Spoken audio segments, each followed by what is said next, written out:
Shout out sa inyong lahat guys. Dito nga pala namin ginamit yung pera nung kasal namin ng aking asawa. Binili namin ng mga gamit para di kuryente na yung tubig at hindi na kami mahirapan mag-igib ng tubig dyan sa poso. Kaya sa mga nagbigay ng kunting pera nung kasal namin ng aking asawa, maraming maraming salamat po sa inyong lahat.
At pasensya na rin sa makikita nyong mga kalat, hindi pa nakapagligpit yung asawa ko.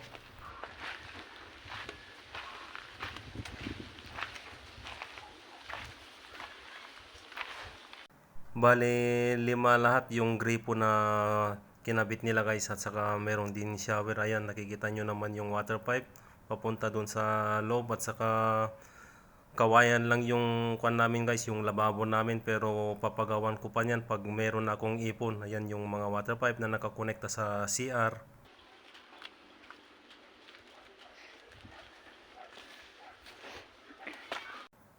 Tara, pasok tayo sa loob guys para tignan yung gripo na nakalagay dun sa lababo namin. Yan yung lababo namin guys, kawayan lang, at yan yung gripo, pero papalitan pa namin yung lababo namin. Saka pasensya na sa mga kalat namin dyan sa loob. At ayan na nga guys, pero hindi pa yan napapagana kasi nga kailangan pang ilagay yung mga wire o di kaya saksakan. At yan pa yung isang gripo nandun sa ano, yung nakakonekta yun sa water pipe guys. Sa gilid namin sa bandang ano, sa likod ng sasakyan, meron din dun gripo. Saka meron din dyan sa labas ata guys.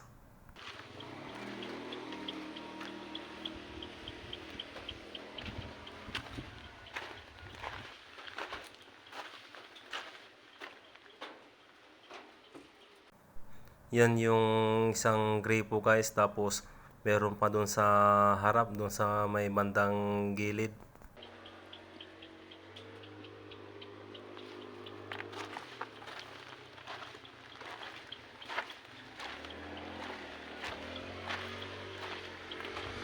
Ito pa yung isang gripo guys, bali 5 lahat na nabanggit ko nga, bali 5 lahat. Tapos yung mga kwan na ngayon gumagana na, may dumadaloy na na tubig kasi nga inayos na ng biyanan kong lalaki yung ano, mga saksakan.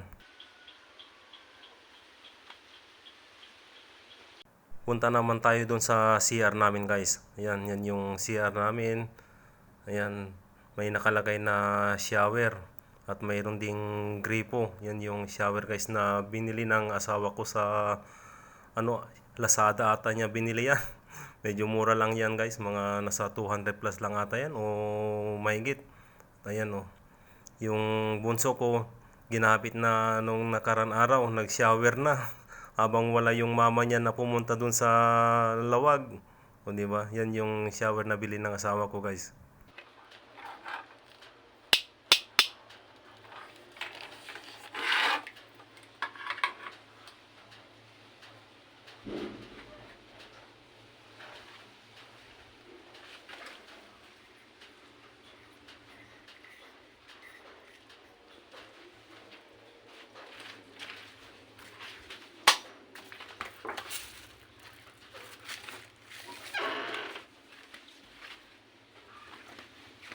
At ito naman yung mga ikakabit ng aking biyanan guys. Yan yung mga kinabit niya kahapon.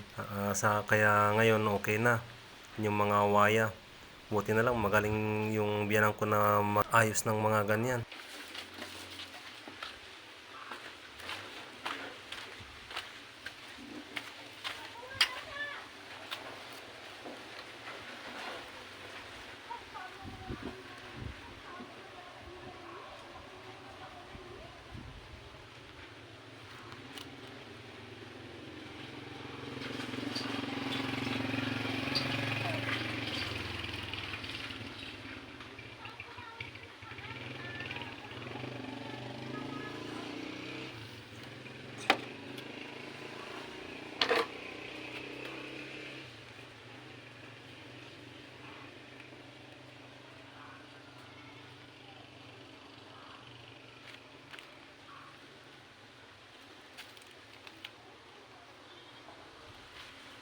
Yung nakikita nyong sasakyan yan guys ay hindi sa akin yan. Sasakyan ng bayaw ko.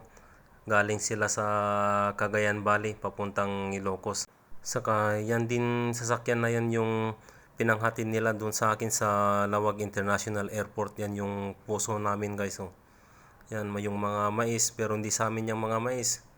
Sa mga kamag-anak din namin doon sa biyanan ko. Bali, 24,000 pesos nga pala yung nagasto namin lahat guys sa pagpapakabit namin ng kuryente na tubig at saka kasama na rin dun yung labor at saka maraming salamat sa inyong panonood guys.